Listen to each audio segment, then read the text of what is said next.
What's up, everybody, and welcome back to the Culture Collective crew for our recap review show of Power Book for Force Season 3, Episode 5, The Last Dance, directed by one of Lucas's favorite directors, Robert Townsend, written by Terri Kopp. Meteor Man. That's right. That's right. It's funny too. He gave a lot of love out to people during Halloween who cosplayed as him. And we met. Did you meet him? I know I did. Yeah. I want to say yeah. I don't keep track. He was at he's on one of the events. Yeah. I don't know if you met him, but I know I did went up and talked to him. Yeah. Yeah. You did, because he was on you had like 10 seconds to meet him, then you had to roll out. He wasn't having all that. He wasn't like Mario. Mario stayed and took a picture. That's right. I forgot Mario was same event. He was there. I saw Robert there. Nonetheless, we're here for episode 305, The Last Dance, and man, we had a lot of predictions coming out of last week into this episode, and I don't think there wasn't a Claudia take in any of those predictions. No, so, we just said she wasn't gonna make it. We didn't know it was gonna be this episode. Well, you damn sure was calling for blood this episode. So all right, let's just start off with it though. Claudia went from cliffhanger dead at the end of season 2, and she now dead comes season 3, episode 5, halfway through the season. What do you make of this death? Well, it's a way to close out this story. I think you couldn't get any more out of the Claudia Flynn story at this point. With the moment the flip happens with Stacy, Claudia is no longer useful. Because, I mean, at that point, the goal would be for her to be around to what? Snitch on Cartel? But is that something that needs to happen when now you have a drug dealer in your corner who's going to possibly push you through no matter what? So it's like, okay, at this point, what is the continued story for Claudia Flynn? Yeah, I did think it was brilliant to bring her back this season, though, from last season, because you do get to it gave us an entry to a different storyline that she became really important for the first 5 episodes. But we already, this is the last season. Yeah. This is just the first of the major deaths that's going to happen this season. Yeah. But this is the payoff for everything with Liliana. This is what the fans have been waiting for. And you get it. And it was done amazingly well the way this setup worked. Yeah, I did say I felt like the Flynn storyline was going to be on the back burner for this season, because I mean, we spent 2 seasons really about that. So it does make sense that it had to be a Flynn. I still wasn't thinking Claudia. And I don't even think Vic either. I just thought they were just I don't know. I just thought they were just going to just kind of end things in some way, because we spent so much, there was so much emphasis on the cartel, Miguel, Ortega and then what the hell is the other cartel name? The Marquez. So but it's Marquez. Yeah, but and to that point, and then with Chad. But to that point, no Miguel this episode. Hey, now that was the more surprising element, is that we did not get Miguel at all in this episode. But they're clearly not pivoting away from the Marquez Cartel looking to kill Tommy. That's going to be something, and that's going to have to include Miguel. Right. But they're also transitioning to the other thing I thought that definitely will happen later in the season, which is Tommy, which will become Tommy versus CBI. Well, what about the big news of Maria and is that big news? Oh, it's always big news. Let me phrase that. It's not big news to us. We've literally been mentioning it since she said she was feeling sick from the cigar. And I said, oh, she's pregnant. It was just, how are you going to reveal it? It's a bigger story to me that after what she witnessed in that hospital, and then she got home with all that blood. This is the first time we've seen her shaken. Yeah. And it's because she's pregnant. Yeah. I still lean towards the idea of Tommy and Miguel ended up on the same side. And I think Miguel is going to hit a dominant Toretto, and he's going to put bygones by bygones because she's pregnant and family. I kind of thinking about what you were saying in last week's episode. If there happens to be an attack on Tommy, which somehow ultimately makes her, a bystander, and I'm not saying I don't think she's going to die, but maybe her, or maybe just the idea of even shooting at her. I can see Miguel saying like, nah, that's our bloodline right there. Like that's my, I'm Unc, and I like to see his direction change a little bit. He's only been focused on Tommy. So I'm kind of interested in seeing how that changed. And while he is trying to stay on Ortega's good side and giving him favors in jail, I would like to see what that means when he doesn't, and when he he isn't allowing him. So that's what I'm kind of going at with that. In a way, I'm more lobbying for it too, because I just don't want to see any of the traditional power sort of story arcs. Yeah, and tropes. Yeah, like I don't want to see Tommy lose his pregnant girl again. We had Holly. We don't want to see Tommy lose another girl because he's lost all of them. We don't always want to see his enemy just be him versus his enemy to the end, and Tommy leaves off and go to another city because we just got forced. Isn't that Tommy's story though? Like it's a tragic story. I like to go with Joseph's sort of analysis of Tommy, of saying like the writers have evolved him, and if it wasn't for the writers and how the writers is involving him, he'll still be the same Tommy. And what I took away from that is him saying like, he's maturing and he's evolving. And I don't think you can have those elements if you keep doing the same thing. I say this: if it happens, we obviously won't be surprised. If it doesn't happen, great, because this was like, man, we're finally moving in a whole different direction here. And granted, when you talk about the 2 spinoff shows, when you have Gary, who comes back from Original Power, now doing this now, so now they gave him the keys to the vehicle. They say, hey, we're really trusting you going forward. And then on the other end of it is Sasha Penn, who obviously, I think since day one, we always said Kanan was the show. I know everybody's trying to win, but you have to think now, there has to be a friendly competition going on here. And if you're just going to continue to do the same exact thing, it's obviously we're going to continue to lean towards what Sasha and them are doing. That's how I feel. The transition is what's...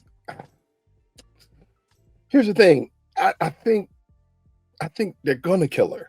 And I think they have to kill her. Like, I don't know how it looks like for Tommy to have a happy ending. Do you see her leaving him? His parts. Do you see her leaving him and like going back to like Mexico or something? And if she does, she'll never tell him she's pregnant. Oh well, that's a very power move. Yeah, you will never tell him. But wait. Won't keep the baby. It's wait.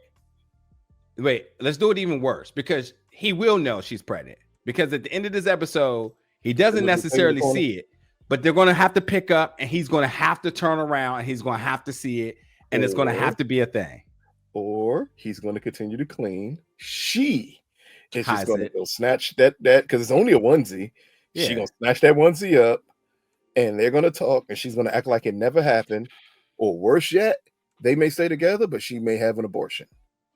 Yeah. Because she may say, and I think this may be the angle they're playing, just because of her reaction to the 5-year-old kid passing by a gunshot is... Yeah. I can love Tommy, but that don't mean I want a child to be in his life. Well, you can't have a child at all, because your brother right there too. But there you go. Yeah, I don't want a child in his life. And but no, here's the weird part though. I think she can leave her brother alone completely and separate.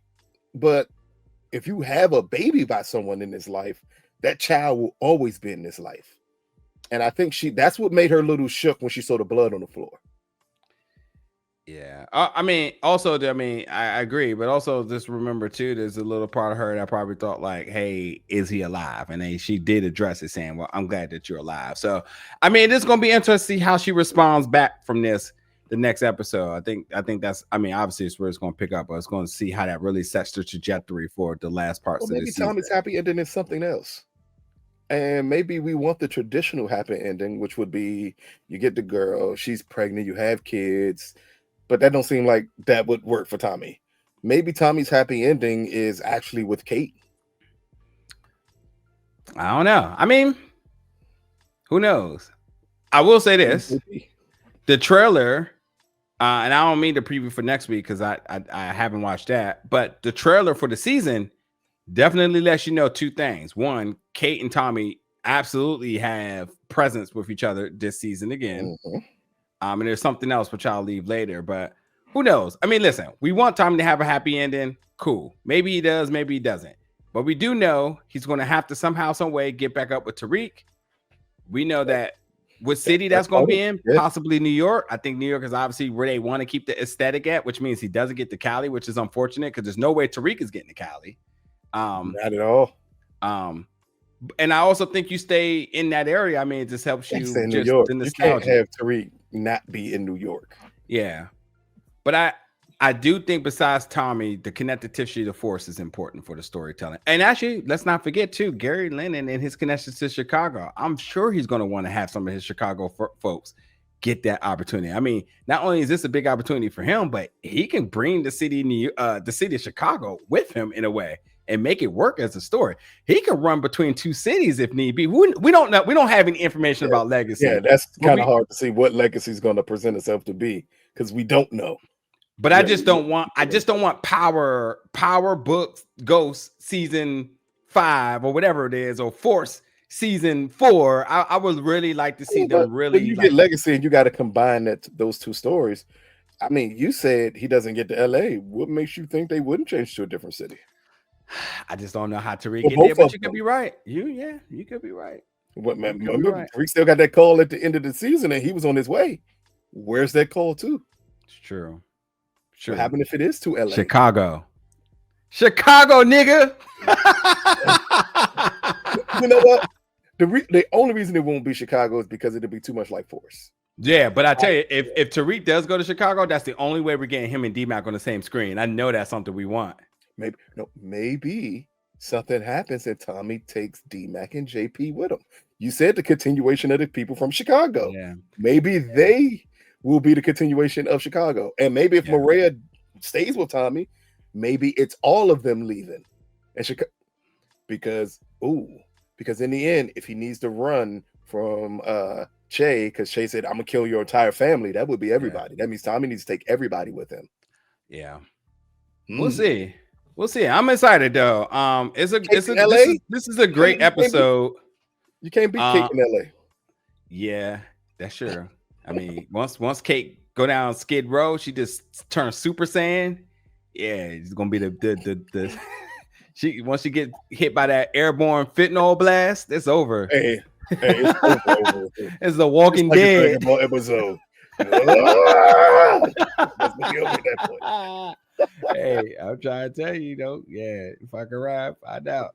But great episode. Let us know in the comments, y'all, your thoughts and predictions going forward, and obviously be a part of the conversation as we go through the event. Starting off at the top, where we see the CBI crew having a good old time. Now, we did question who in the world was Diamond and Jenard going to be aligned with in order to take out. Well, Yardies was not on our top list, but not even close to it. Not even close. Hey, but listen, shout out for them each and every episode tying a knot on open arcs from this season. This was one I totally forgot about because it was the very beginning, and it's like, we got you. Don't worry. Yep. So we start off with Willie, my guy that's confined to a wheelchair, but he the life of the party, cutting up, and then they see some random white folks pulling up. And then the shootout happened, and of course, we all know how this happens, especially by how it panned out. Willie got hit, and everybody hurt because as you know, Willie was the heart of this. I don't know, was he CBI or was he just affiliated? But either way, that hit hard for them, and it was already time to strike back, which I'm gonna talk about a little bit more there later. Now we get back to Claudia and Elise, and they're just going over the plans, and Claudia is letting Elise know, like, hey, I'm out because I'm about to be used as bait, and the feds are going to protect me. Now, Elise may not be fully immersed into this gang organization, but she already knew this was not it. I tell you, Elise, from the very beginning of this episode, completely finished her arc in a way it should have been. Yes. Because at this very moment, she knew she had to go. I don't even think there was nothing else I was going to convince her. You got out, and you're using yourself as bait, and you're working with the feds. And the feds are going to protect you? Yeah. Huh? From Tommy. Okay. The same one who got through you last time through them. Okay. Also, let's just keep it 100. Elise last episode clearly said that her problem was she didn't feel protected. Yep. You clearly aren't protected, Elise, because you are asking for the feds to help you. Take Tommy down. So that means you're leaving her unprotected. Yeah. So, didn't address her girl's concern. It was only a matter of time. But anyway, then Elise asked the proper question. Well, what about Ortega? Because as soon as he finds out you're cooperating with him, it's a wrap. He's going to and he says, I will convince him I got out by posting bail. Now, listen. Claudia, Miss Claudia. There's one thing you haven't been short on this entire time, and it's been money. Intelligence. Oh, I thought you were about to say intelligence. Definitely that. No. She's smart. She's so smart right now. She's the smartest person in this room that she's over. What's funny? The same person who says she's always been underestimated is underestimating Elise right now because she thinks she got her so love bound that she can just tell her anything. I don't care what anybody says. You were with the feds and you just got out, and you mean you just gonna be like, oh, I just posted bail. I got bail. I posted after they were protecting you and they knew what they were protecting you for. You think they all of a sudden think now you gotta, where was your bail hearing at? What in the Claudia Arenas is going on right now? Now Now, if you think for one moment, not Claudia snitching on Chauncey Billups. Oh man. You think for one moment anybody is going to believe this? Anybody is going to say, "Oh yeah, bail. Oh, that makes sense." Yeah, because who did you snitch on? Yeah, because why didn't you just post bail the first day? Why'd you do all that time if you just had it on bail? You had a whole Viagra triangle. You had no money to post bail. We didn't have no money, like at all. Matter of fact, Elise got so much money right now, it doesn't even make no sense. She actually can post the exact bail amount and not the 10%. She can be like, oh, yes. Let's just say Claudia and bail is definitely a $1 million bail, which is 10% is 100,000. That's a walk in the park for her. Well, easy. That's not even a concern. Matter of fact, it's so much not a concern that they would have thought about that first $250,000 she gave you, and you used it for protection and not bail. Like, come on, come on. I digress, but here you go, Claudia, just out saying anything. But anyway, they says, just give me a couple of days, and we'll be on some beat somewhere before you know it. But Elise wasn't even having that. She's throwing right off, and then Claudia looks in the mirror, and what do you see?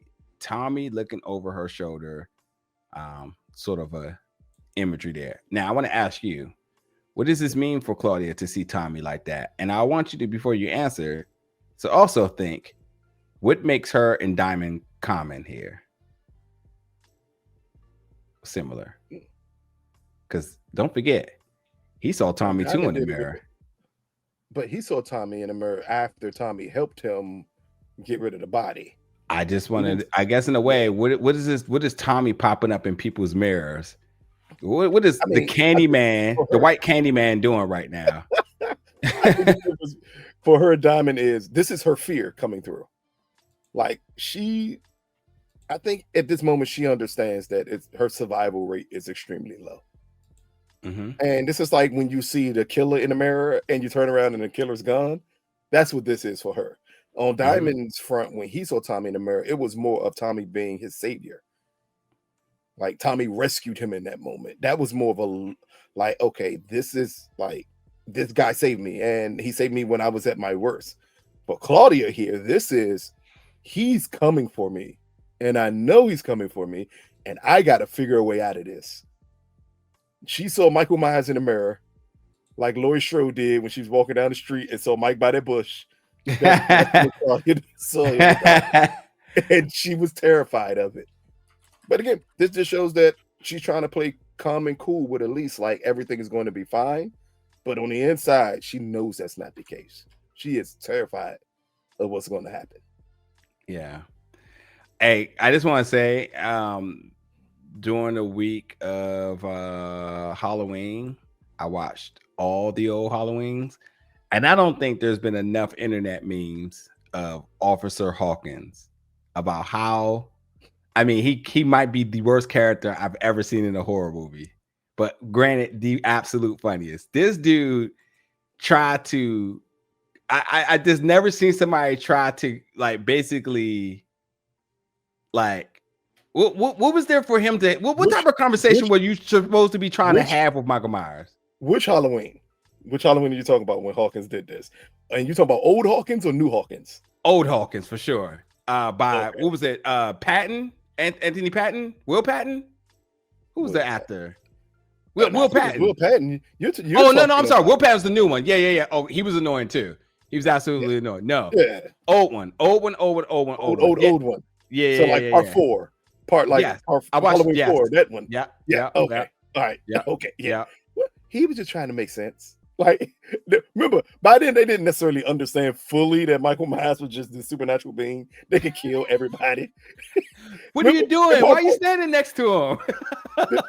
You had the damn townspeople trying to get together and kill him in part 4. Like, no one knew fully what was going on here. All he knew is that I got to stop him. Yeah. But if he's the craziest person, they got to be Dr. Loomis too. Oh my God. He's an 80-year-old man walking around with a 6-shooter. I got to kill him. Yeah. He's evil. That's all he kept on saying the whole time. Yeah.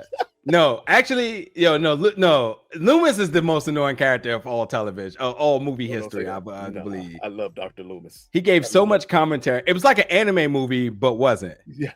Yes. And he spoke the most eloquent English humanly possible as he was searching to kill Michael Myers. But he was the oldest man in the world trying to stop this. He is evil. That's all he kept on saying. That's all you need to know. Yeah. Dr. Loomis knew he was evil. And for some odd reason, he was the one who could help stop Michael Myers. Yeah. Like he just wanted to crush that old man in the face and get it over with. Yeah, I'm getting my own self confused. So yeah, I watched the first 3 Halloweens, so 78, 81, and you didn't watch Season of the Witch, did you? No. You got to skip that one. No. Skip. That doesn't even have Michael Myers in it. Yeah, so Dr. Loomis. Yeah, so Dr. Loomis is who I was originally thinking about. But then Officer Whistlefade, and like the newer ones, like I just never seen somebody that's just given this. Insane.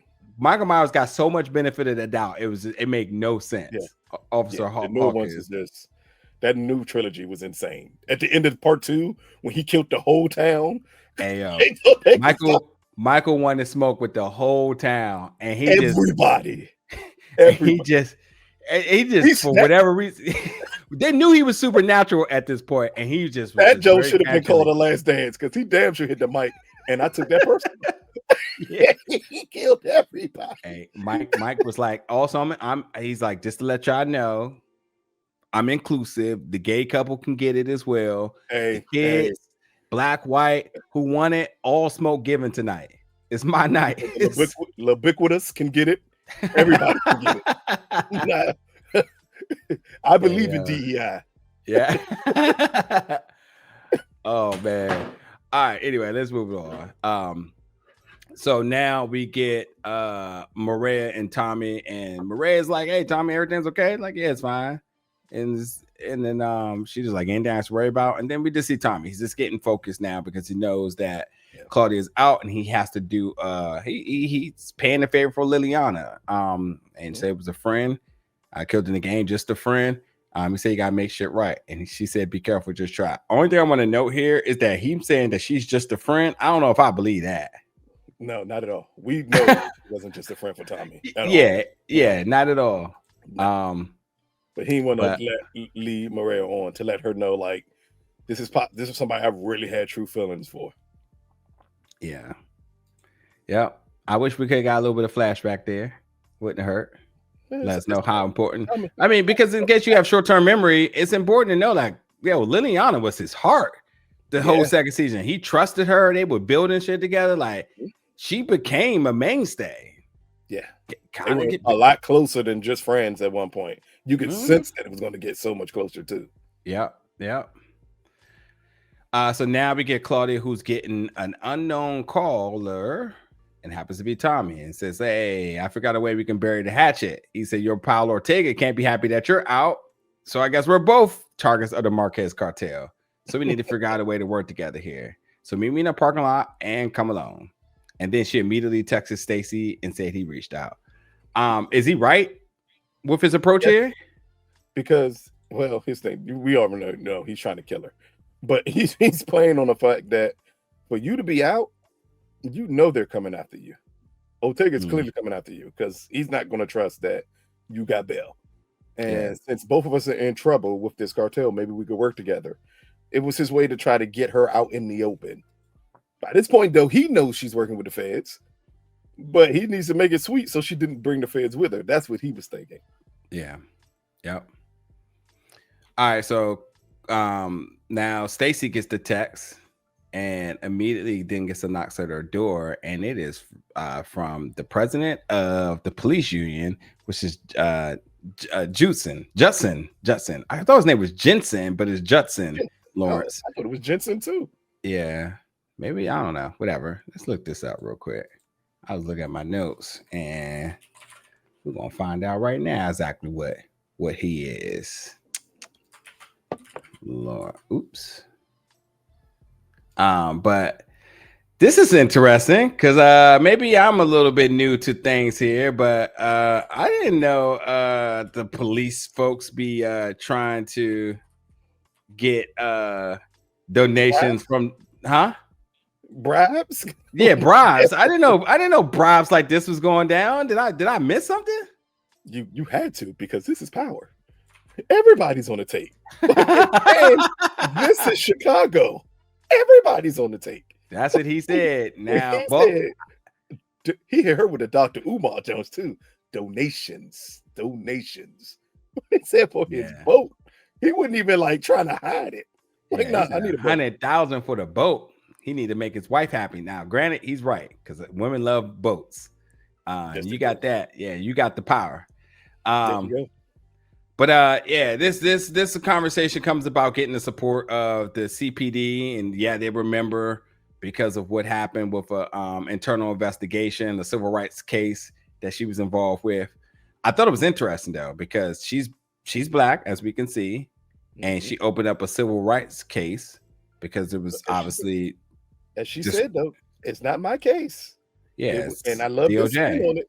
It's DOJ, which we know they are the ones who do handle civil rights cases throughout this country, where they used to before what's going on now. But back then, they used to handle everything. So she's right. She may have been pointed as the lead prosecutor or something, but they're going to do everything. But it's a stain on her for it even happening. Right. But also she stood on it. She said like, but I also agree because it needed to be done because, But I thought it was interesting because she says, well, listen, first and foremost, if you help me out and get the support, I get mayor's office, I hope you can handpick your police superintendent, pick the one you're choosing. And then this will take the boot off of CPD's neck. But she says, like, if you pick me, that's the case. Or you can go with the other person that's running that probably has defund the police tattooed on them. Thought that's interesting because maybe I'm tripping, but don't those both come from the same Democratic Party? Yes. So we thought the same thing, but I thought it, and then I said, that don't make any sense, but it actually does because they would do a primary race before you get to the main race. So the primary race would be two Democrats against each other. So if she loses out, smart man here. That's absolutely right. Yeah, absolutely right. Oh man, I just keep thinking about Officer Hawkins. Michael Myers said, everybody can get the smoke.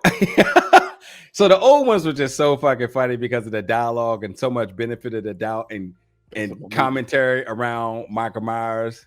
He's like, he could be around the corner. We must be careful. There he is. Look at him. Oh, he's sick in the head. How could he do this? Hit that little music. He was around the corner.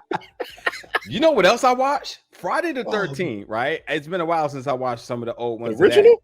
Yeah. Did you? I didn't realize that Jason was not shown at all in the first movie. Jason is not the killer. The mother. Jason did not become the killer until part 2. Yeah, before then, it was his mother who was the main villain. Yo, why the mom going so? The mom wanted all the smoke at the end. I was like, this old lady. Could you imagine getting the script and they're like, hey, by the way, you're going to come in as the mother trying to avenge your son that was murdered, who died at the camp, and that died at the camp. Yeah, so you're gonna have to go 1-on-1 in the third act. That's gonna close us out. You're gonna use every weapon to your liking. Look here. That's what this is what the Halloween season is for. It's to watch these old movies and be like, dog, this is insane. I watched Scream 2 again, and I thought the same thing with Billy Loomis's mother. And she said, I got a little knife happy in the van. I thought, wait a minute, you snatched a grown ass man in a van with no problem. I'm supposed to believe that. Oh man, all right, y'all don't care. Y'all like, man, Halloween season over, whatever. All right, Tommy and JP. Tommy just basically saying DMAT being in CBI is the best thing for him because one way or another, he was going to do what he have to do. And now he's being in here. I can, protect him. He could be under me. He can hustle and whatnot. It's inevitable. It is what it is. JP isn't happy about it, but, we know sooner or later in this episode, he's going to realize that's it. I tell you what's really the make of this is like, this is telling you like Chicago is what it is, man. Yeah. This is the life that he was only mad at Tommy because D-Mac got involved in something, not necessarily because he was in the game. Yeah, like that tells you a lot. Like when you got to make those concessions of saying, man, if he's in, just don't let him do anything. Yeah. All right, so now Diamond with the CBI now, and they talk about the Yardies, and they understand that the Yardies did it because it's payback from Zamos, and they killed Willie, and they gotta be ready for another wild hit. So Diamond is making calls, and we got to make a move. This is what Jenard is saying. Like, we have to make a move. And while Diamond is getting ready to say something about Tommy, who's his partner, Jenard ain't having that. He says, nah, fuck white boy, we gotta make a move. And then Diamond looks at Jenard and said, well, what's the play? He said, we gotta hit back hard. And if that's not and while Diamond says, well, that's one option, he said, well, what was the other option? He said, well, we gotta bring them into the coalition. Mm-hmm. And he said, man, if we do that, it's gonna be open season for CBI. If we let them down, how are we going to explain this to Bones and Big Smurf, who loyal CBI folks who obviously was super impacted by Willie being killed? He says, I still think there needs to be a price to pay. He said, I never said that the price was free. And he said, set the meeting. Now, you just get my best part. Oh, what's up? Oh, man. When he said, how you going to explain it to them? He said, nigga, this ain't Walmart. I ain't got to explain myself to nobody. That is the best. That's the best line of the episode. Like, nigga, this ain't Walmart. Everybody don't get what they want. I ain't got to explain nothing. I run this. And the look at Jenard's face when Diamond said that was like, oh, you got it, big homie. All right, so now Claudia is at the meeting, and she's definitely looking super hot. Like, not hot attraction, but like super hot. Like, you can tell she's on some shit. Yeah, she got the brandy coat on from the tour, so she looked hot as a motherfucker out there. Walking real stiff. She wired up.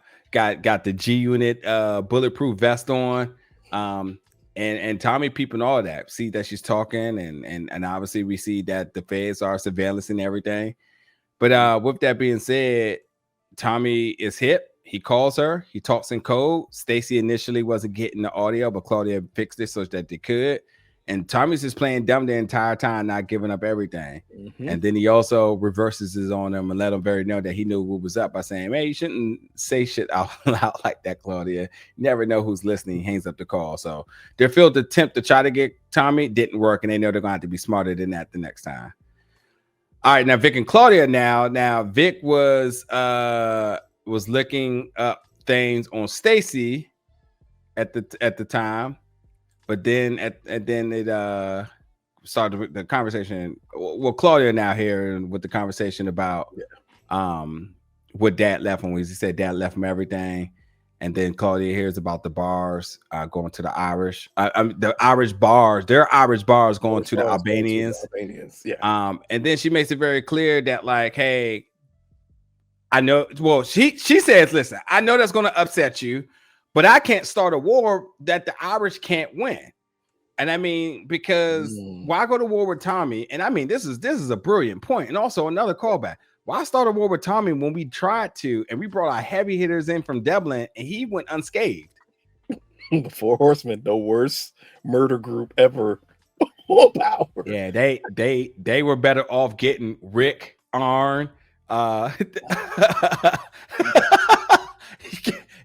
getting them. Hey, now you know Arn Anderson stay strapped. So hey.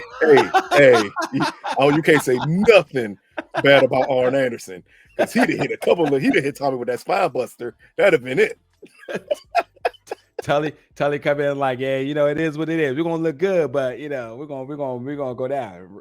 Hey, Rick might got that thing on him too. I don't think you know. If don't know if anybody got that thing on them, who talks like Rick definitely got that thing on them. That's so funny. Yeah. So he says like we can't let Tommy ruin everything we built up north. But he said I got a plan. And with that, you know, Vic very makes it clear that he's gonna end up dead in them plans too. But Claudia gets emotional and apologizes to Vic for her part, and then tries to rally them together. Said, "We are friends. We can't let Tommy take over all of the legacy. We have to take him down once and for all." And then Vic asks a smart question: "How'd you get out? Were you cooperating? What you got wire?" She says, "Rich coming from you." But listen, Vic doesn't want anything to do with her. She said, "Okay, baby brother." Then enters Ray. And while Ray walks in, big question of who's this? And it's none of your business, Claudia. Goodbye. And says, "Oh, you can do better, honey." And I say, as a sister. And of course, Ray is looking like, who the hell is this? And has questions, although she recognizes her. Says she looks familiar. Now, Stacy gives another mayor speech. CPD is there, looking like they are, well, all aligned until they're not. Turn their back on her, and Jensen or whatever his name is looks over and kind of gives her nods, like, "Hey, I told you, I run this. You know, gotta do what you gotta do." And then she tries to end her speech, but it was definitely a little awkward there. At that point, yeah. So now Vic and Ray are talking. She says she recognizes Claudia when she was leaving her apartment. And then Vic immediately says, "All right, need to be honest. My name isn't Jason Booker." And she says, "Wait a minute. I know who that is. That's Claudia Flynn. I seen her on the news." And with that, she starts putting it together. She's starting to panic. She realizes she was being played and all of everything. And Vic tries to come clean with it. But at the same time, he gets vulnerable with his feelings, man. And he says, like, "Yeah, I tried to play you, but then afterwards it just started to get real. And believe me when I tell you, like, everything that's happening between us is real." And well, he convinces her. She gets out the elevator and says she'll take that drink that he initially had offered. What did you think of how this scene sort of played out? So all her intelligence went out the window, and she became the power woman who completely forgives the power man for lying to her. The moment she said, "Promise you won't hurt me," I said, "Oh shit, you in." It's too late.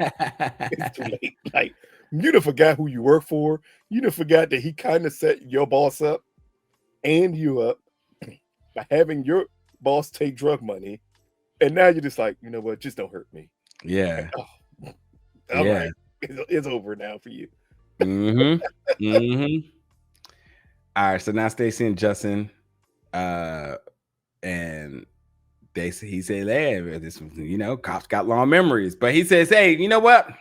But that's okay though, because yesterday's price is not today's price. Right, exactly. And now 50% up." But she's like, "Well, this is extortion." He said, "Well, as you said, this is Chicago, nigga." Yeah, I'm about to say. If you want their support, you'll find a way. It is what it is. So now she's up to 150,000. Just by the way, because it was 100,000, now 50% more of that. So she got figured out. She's gonna get the cops over. Also, it's crazy that like he's soliciting these deals. They don't get shit from it, or nothing. Maybe he does. No, nothing. This is his vote. His vote. He didn't say gave them off. He said this was my vote. I was like, maybe he's gonna let them like get all that excessive overtime and look the other way, Absolutely, they already doing that. He don't give a damn about that. I want my vote. That's what it is. My nigga treating the other cops like undocumented workers. Like, nah, I'm gonna charge you this. Don't worry about what they get, but you're gonna pay me this. All right, so Vic and Tommy now, and they want to know what is it that Stacey wants, and with that, I'm sorry, this is when he wanted to know what Claudia calls that. What does he want? And said, well, I'm sure she's snitching. She's a fed, and the feds are trailing. Excuse me. And he says like, well, I guess my sister. I'm guessing Stacey Marks is running your sister too. And showing the Kopp video. Turning. Vic shows her the Kopp video of the feds turn on the back. And says that maybe you can use a donation to leverage and get her under your thumb. And says, well, okay, but also we're going to need something else to flip her. And he said, well, wait a minute. You're a snitch. They flip you. And then they bring up the whole art gallery with the Fat Tony situation that came back from the playback. Yep. Yeah, exactly. That they got a witness to basically say it was Vic and so on. So now Tommy's together putting a plan. Is there anything else to make with this? I kind of like roughly was kind of like, oh, okay. No, cool, this scene right here is all for set up for what happens at the art gallery and everything else after that point. Yeah. I'm going to throw this next scene to you. I'm kind of curious about you breaking this down. This is the CBI meet with Zamos and the Yardies here. It's sort of like breaking it all down. What did you make of this scene? What did you take away from it? First, that Diamond's a businessman, and Diamond clearly was there to make business. And just by him saying, "Hey, let's make this deal," dude, like, what's the buy-in? That's the first line Diamond told. There is no buy-in. At this point, I think it was all a setup for Diamond. Diamond needed to set this guy up to see just how eager he was to be on this deal. One, he gave him a great price per key at 29, and all of this was Diamond following through with his initial thoughts with Jenard, which is if we bring them into the coalition, we can get more work, get more business, and it helps protect us even more. So it's a smart move for Diamond. And then he flipped it on him like, nah, but you have to give him up, which is the shooter. Because one, the moment that shooter said, I told you they were soft. So let's be very clear exactly what he said there. Well, I told you these niggas were soft. Now, listen, I'm not even going to do my research I'd have shot him right then and there. No, absolutely not ethnically challenged white man. I said, yo, Marshall, you can tell Marshall's been down for a while because Marshall still having YN blood in him. That was his moment. Yep. Because but it shows you how much respect they got for Diamond. Nobody flinched. Even Jenard, you would think like, and Smurfing was already pissed off, and they let it rock. Yeah, but I think they knew the plan, or they knew partial of the plan, which was, hey, we need to find out who the actual shooter was, because they still didn't know who the shooter was. Mm-hmm. Him saying that told me you were the shooter. Yeah. So at that point, then we go through with the deal. We get to take at the end, you agree to the deal, but we're like, no, you got to give him up. Yeah. And this is when the setup became beautiful, because at that point, the moment he says you got to give him up, and he refused to. The smart thing Diamond did is when they put down their guns, they made the Yardis put down theirs. None of you are armed, and it was a beautiful setup by Diamond. But this just shows that in the end, Diamond was about making that deal first. If he'd have got exactly what he wanted, none of that other stuff would have happened.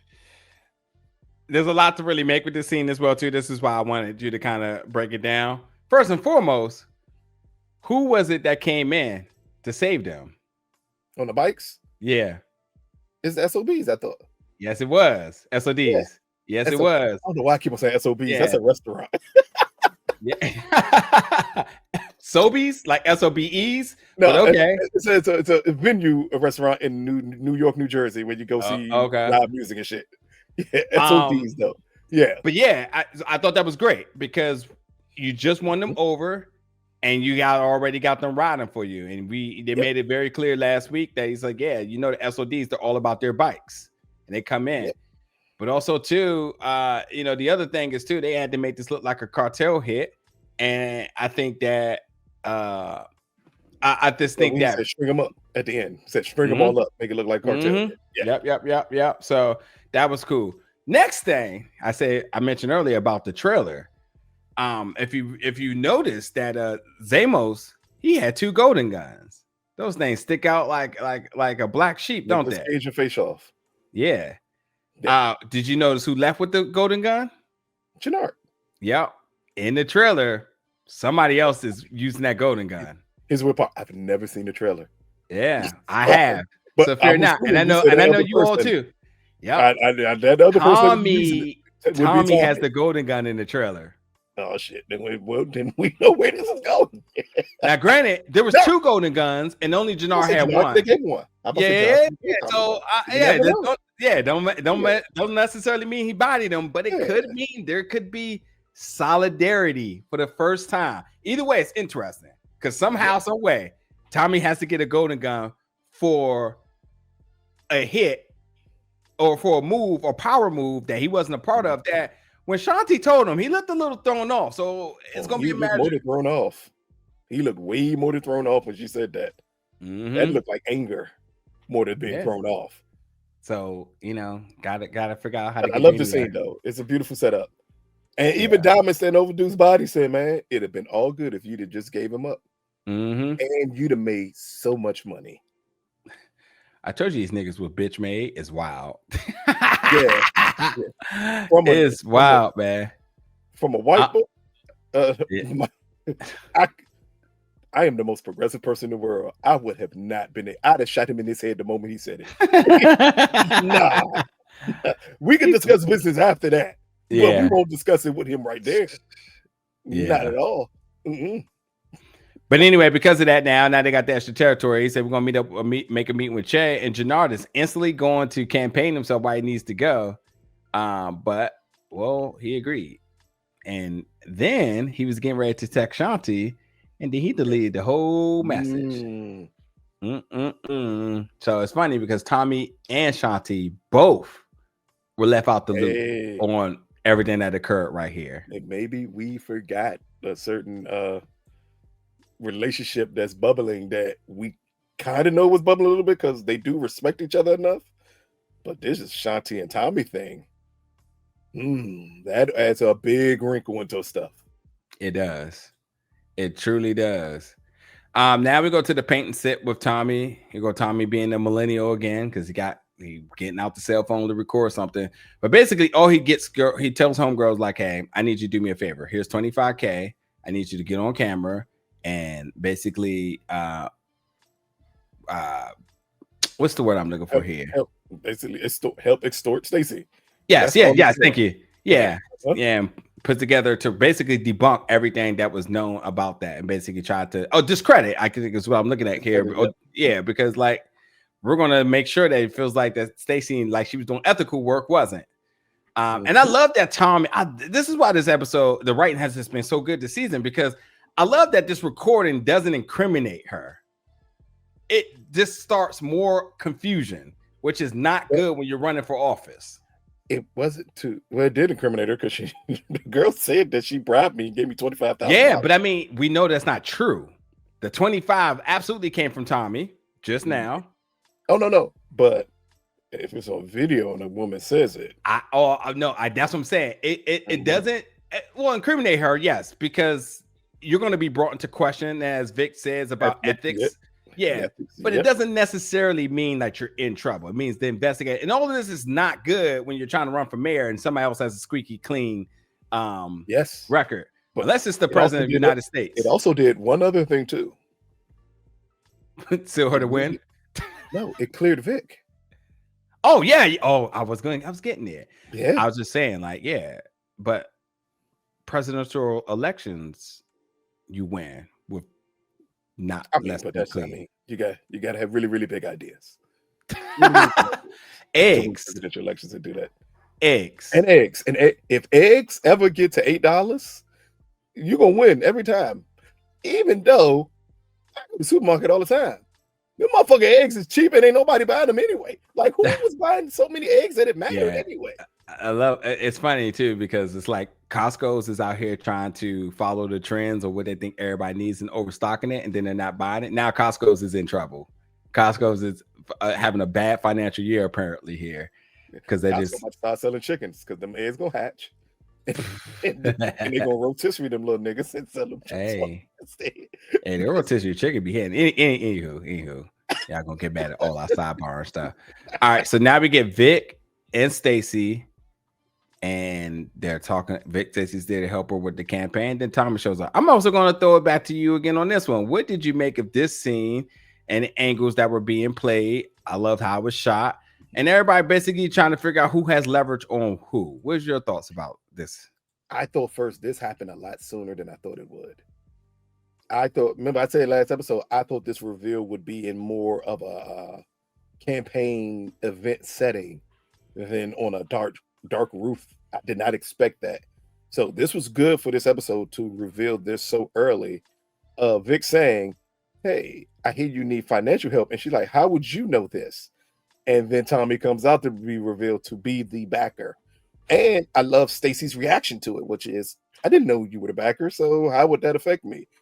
At this point, she's lying, but she's attempting to lie because if she can lie her way out of this situation, that's what she would want to do because she knows her campaign's over at this point. Yeah, like you cannot recover from you taking money from the drug dealer that you're investigating. You cannot play oblivious to it and say, I didn't know that my CI was setting me up to take money from the drug dealer I was investigating. No one's doing, like, this whole thing placed and including the video, it places her in a corner where she can't get out of it. And that's why Tommy said, you're right. It may not be like guilty, but when they open up that investigation on you, this is going to look horrible. And you'll never be mayor, but this is also the end of your career. Yeah. Like all of that factored in here. So that's what made the setup so beautiful. That's what makes that setup beautiful. And Vic coming with the other check because Vic knows she needed that other check. So the moment she takes that other check, it's over with at that point. Yeah. The moment Tommy could go up to her and say, you now work for me. Yeah. Like there's no way out of this. And I love every move she made after this is also as sinister as it can get what she did to Claudia after this. Hey, it doesn't go talked about enough about exactly how much money is being made right now. Yes. Tommy has just gave a check to 500,000. So he had a check, which is something that in initial power that they struggled to get legitimate money. Yep. Mm-hmm. And he just put out a $500 check, and then he put out $1 million check to Elise. So so 1.5. No. Not only that though, he put the $1 million out beforehand. He gave her a legitimate check for $1 million, turned around, gave her another check for 500,000, and gave Elise. Come on, Joe. That tells you he's making money hand over fist, and ain't none of this re-up money. This is like, and he's splitting profit with Diamond. Like, how much money is he making here? Yeah, it's crazy. Like, it is insane the way he's throwing around money. But this is also showing the true evolution of Tommy, of him understanding all of these moves are necessary. Yeah. So yeah, at that point, he said, yeah, you work for me now. But hey, pull your people off of Claudia. Says you can't do it without suspicion. So it's like, well, cool. Pulled off her girlfriend, gave her a burner, said we'll talk soon. Now Diamond and Jenard, they met with Che. Che was not happy about a new face being brought up at this meeting. Diamond tried to tell him we got a new territory, but stopped him. Want to know who the fuck this is, and inconsistencies of cancer. But Diamond vouches for his brother, his blood brother, and so on. They even mentioned that Tommy got a lot of shit going on.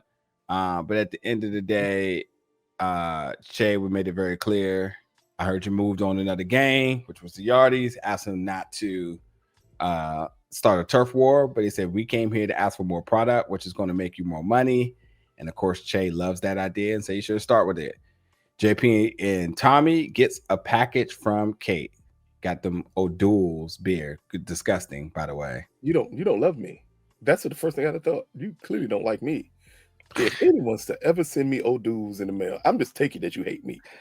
Like, who the fuck is drinking O'Doul? Granted, it's a callback to Tommy being part Irish, but nonetheless, do Irish people even drink O'Doul's? Hell no. O'Doul's is like proper 12. Am I saying it right? Oh, okay. That's crazy. Colin's disgusting whiskey. Is it bad? I've never had it. Oh, don't worry. There's no need to have it either. I think I got a bottle. Yep. Just keep it as a collector's item. But like, it's like equally disgusting. But this is still a touching moment between the brothers, because as JP said, I think this is Kate's way of basically saying you all need to be together no matter what.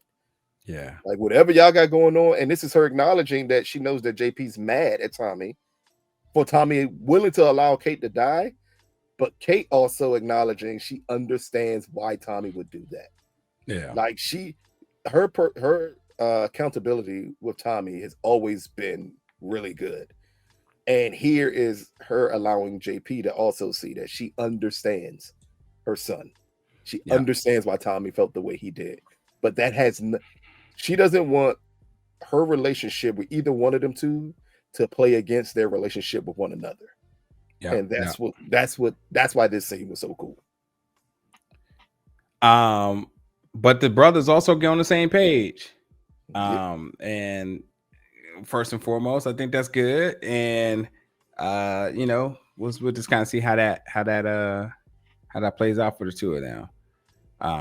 But he did bring up a little bit of a timeline of a story. He talked about when he was about 8 or 9 when Ghost moved in with her, and Kate tried to get some pigeons, and the pigeons died because she didn't feed them.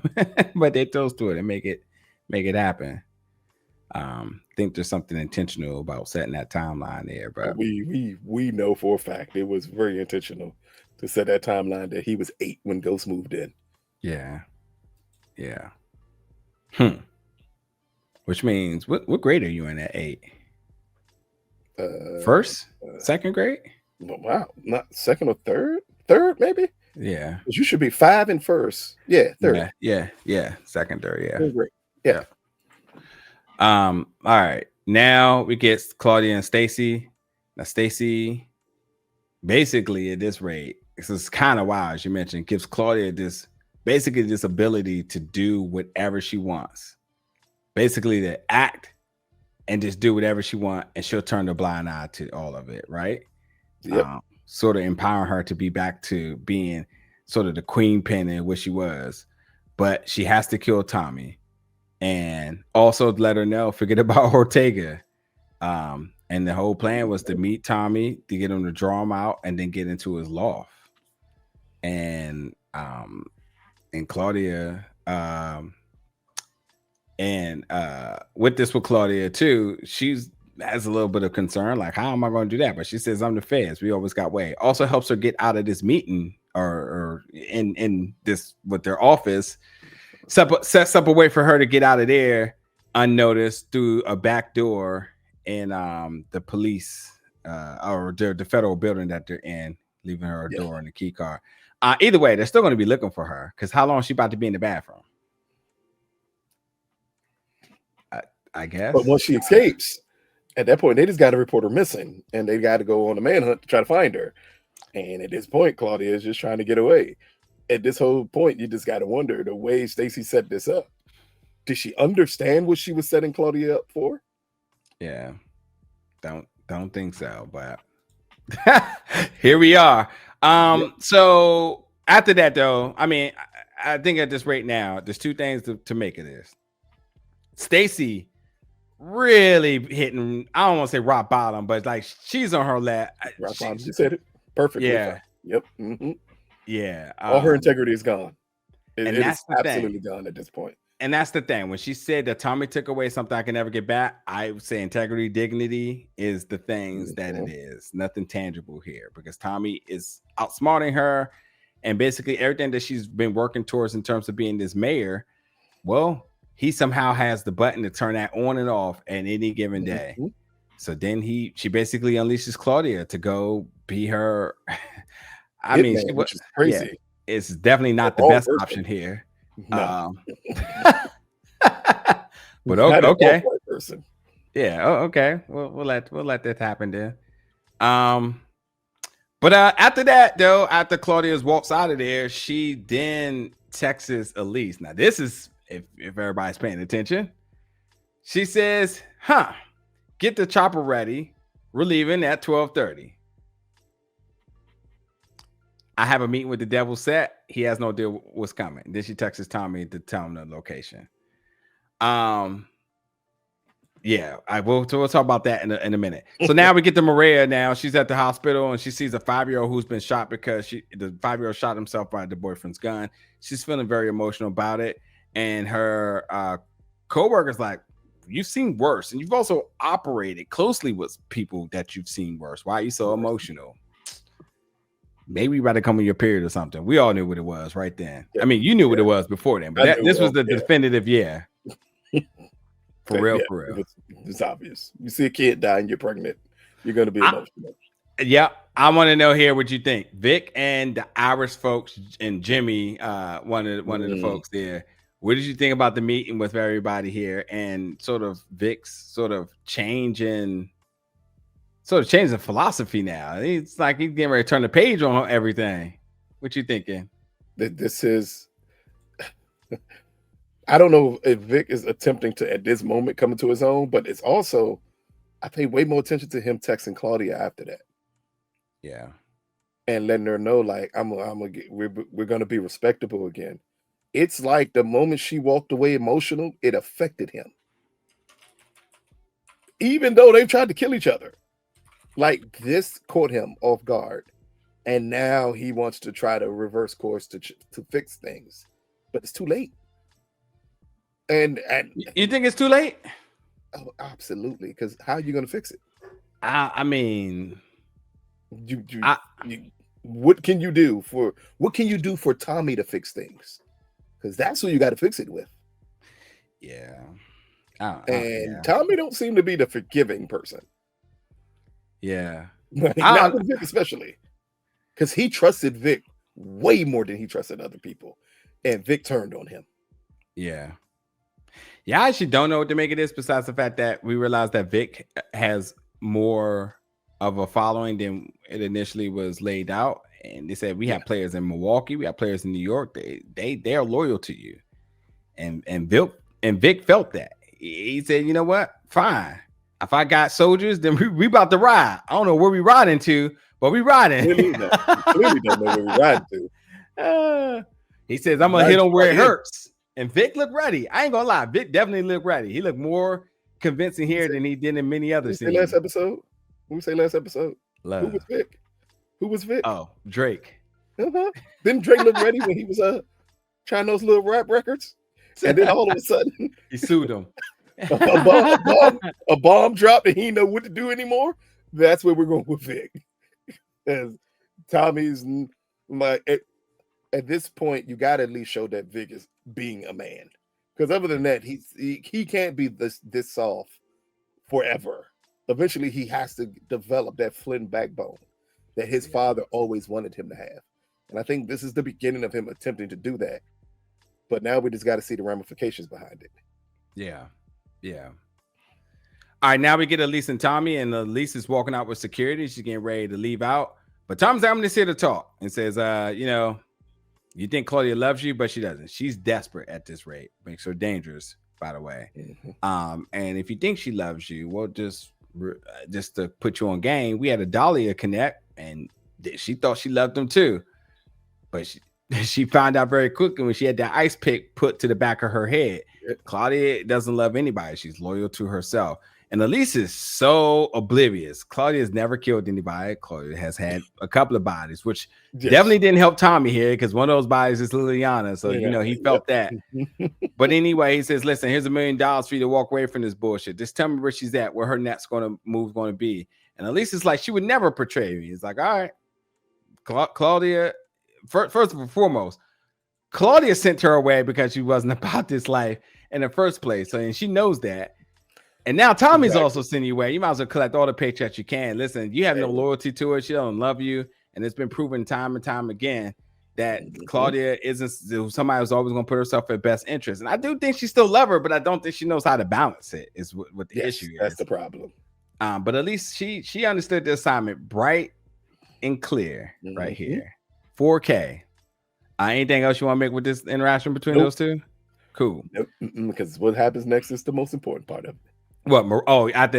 Anyway, Maria is in the bathroom in the hospital. She found out she's pregnant, very thick line, and she's very excited. And then she texts Tommy, say, "I have some big news." Vic calls Claudia now and says, "You know what? You were right about the North Side. You don't have to worry about the Flynn's name. Dad legacy is safe. I want to help you with the problem you came to me about." So this was Vic. Now, understanding what Claudia was saying, realigning with his sister, and ready to go to war because he got soldiers. He ready now. He body. It's like when that direct deposit hit and your boys want to hit the club at night. You ready. You ready. You like, oh, no, we got the money now. But just like the direct deposit, Vic done forgot all the bills that he had to pay for. All that shit's going to come due. So in the famous words of Tommy, because of it, he's just gonna have to cancel Christmas. Yeah.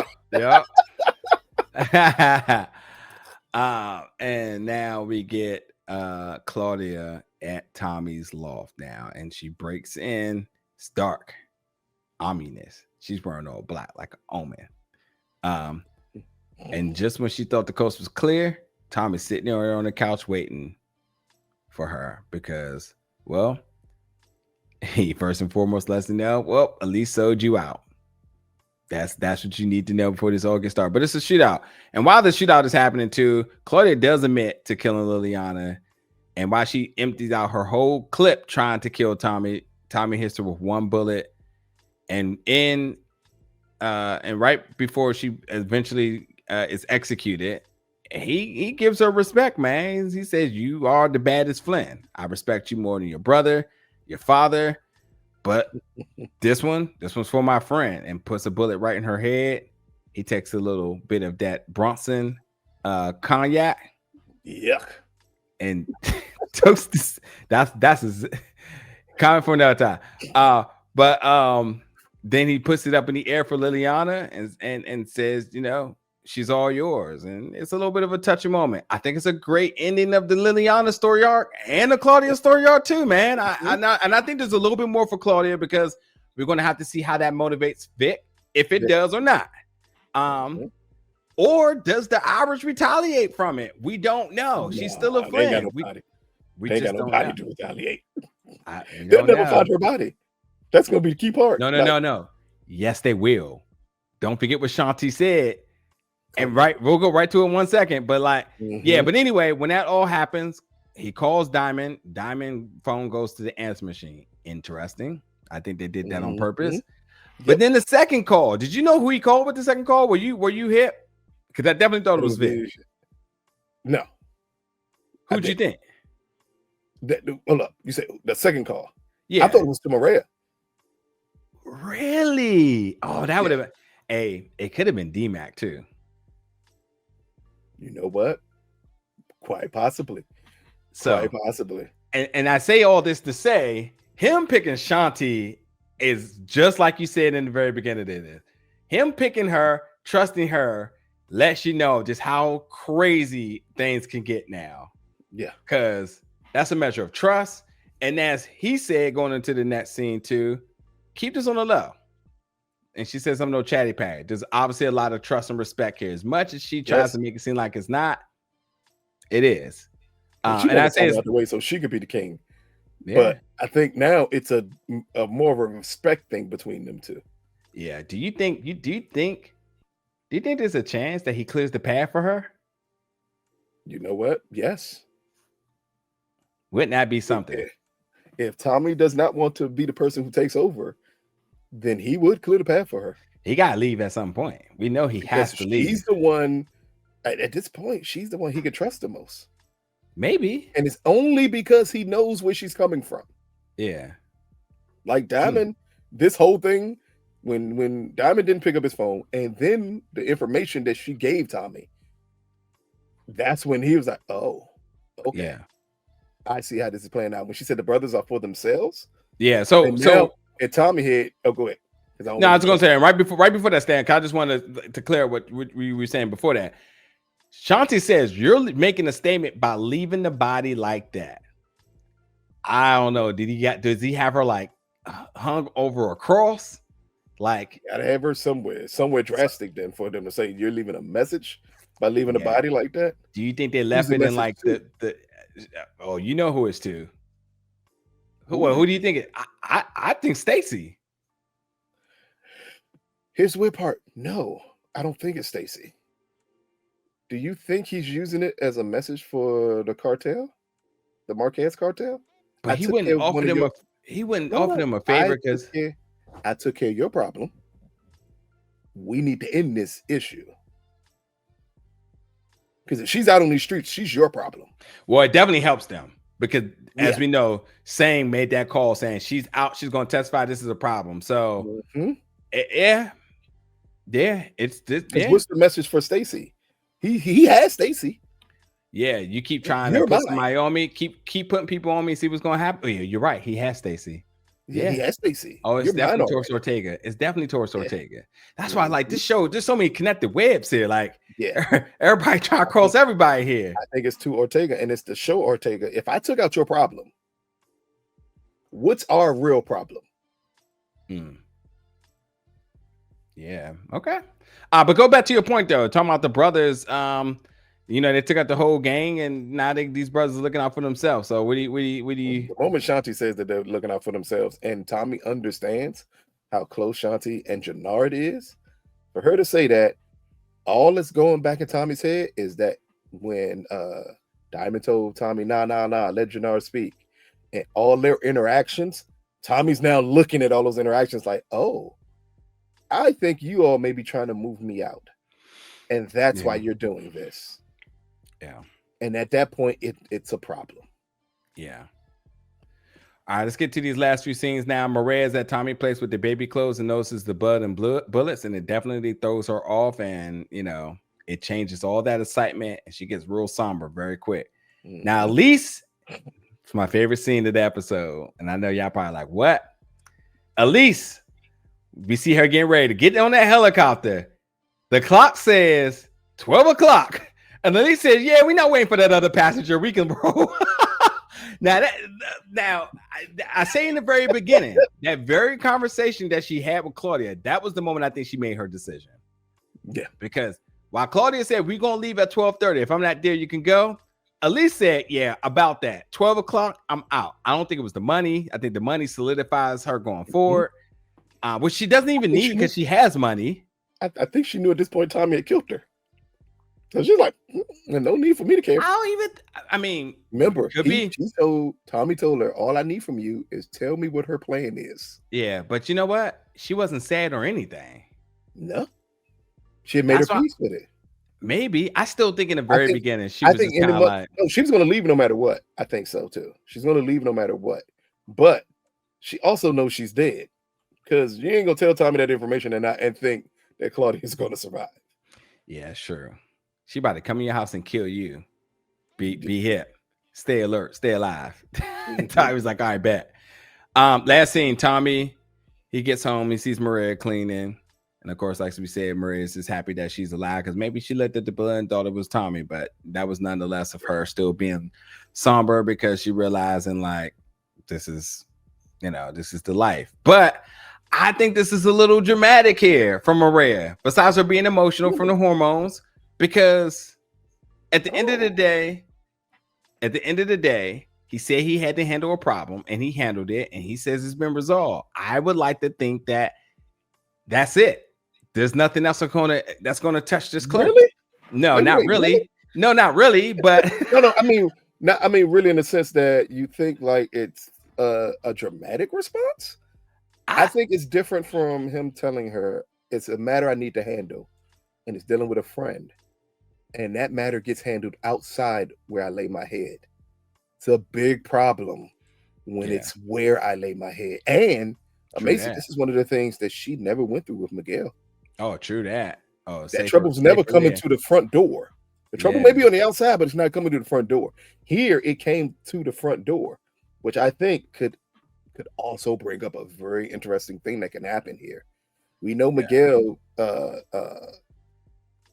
when he went to Tommy's place, he scoped out everything. Yeah. What happens if this leads to Tommy having to get a different place?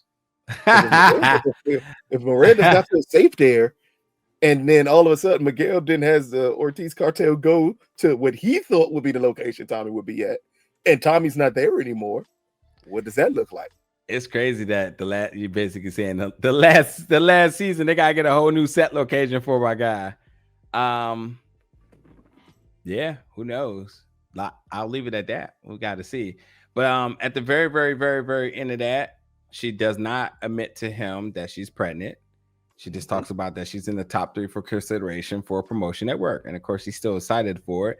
And we see her looking over his shoulder at the baby clothes, but he doesn't see it yet.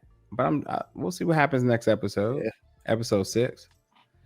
So that's it. This episode had a lot going on here. I mean, where do we start? From Stacey Marks and the police turning their back on him, and she being extorted for $150,000. The Yardies being killed by Diamond. Diamond catching the body at that. Let's to be very clear. He gave the execution blow. Ray finding out Vic true identity is something to be made there. Elise is out. Got on that chopper and rolled out of here. That is weird though, that you gave her $1 million like she was broke. Like her family didn't own the clubs. Yeah, she didn't make money. Yeah. And Jenard gets his meeting with Che, and Claudia's gone, y'all. That's it.